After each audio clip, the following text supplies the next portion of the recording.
होतो, हायकोर्टाने सूचना दिल्यानंतर तो 3 लोकांची कमिटी करण्यात आली. 3 लोकांच्या कमिटीचा अहवाल काय आहे हा पहिल्यांदा त्यांनी मुख्यमंत्र्यांना दाखवला आणि डायरेक्ट हायकोर्टात गेले. हायकोर्टाला सादर केल्यानंतर हायकोर्टाने सांगितलं हा मंत्रिमंडळाच्या पुढं न्या. मंत्रिमंडळाच्या पुढं ठेवण्यात आला. त्यावेळेस मंत्रिमंडळाने तो अहवाल त्याची नोंद घेतली आणि आता सगळ्यांनाच महाराष्ट्रातल्या लोकांना कळायला पाहिजे म्हणून आपण अधिवेशन चालू आहे. त्यावेळेस निर्णय मंत्रिमंडळाने असा घेतला की बाबा तो दोन्ही सभागृहामध्ये पटलावर ठेवावा. तशा पद्धतीनं कालच ठेवणार होते, पण काल फारच घाई गडबडीमुळे ठेवता आलं नाही.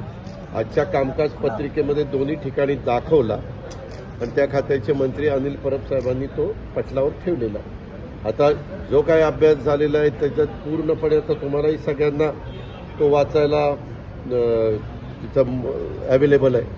त्याच्यातून त्या वेगवेगळ्या गोष्टी पुढे आलेल्या आहेत. पण त्याच्यामध्ये एक मुद्दा असा टाकला की 4 वर्ष जे काही आत्ता त्यांना मानधन मिळतं किंवा पगार मिळतो किंवा काय सॅलरी मिळते काय म्हणायचं ते म्हणा, त्याच्यामध्ये जर कमी पडले तर राज्य सरकारने स्वतः मी मागे चर्चा करत असताना आम्ही एसटीच्या सगळ्या लोकांना शब्द दिलेला होता की तुमचे पगार पहिल्या 10 तारखेपर्यंत होतील.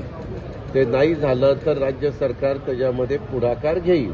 त्याच्यावर मागच्या वेळेस जी चर्चा होत होती त्यांच्या आंदोलन बघा सुरुवातीला काही लोकांनी केली त्याच्यात ही चर्चा झालेली होती. पण आता त्यांनी डायरेक्ट साधारण 4,000 कोटी रुपये दर वर्षाला असे 3 वर्ष द्यायचे असं सांगितलं.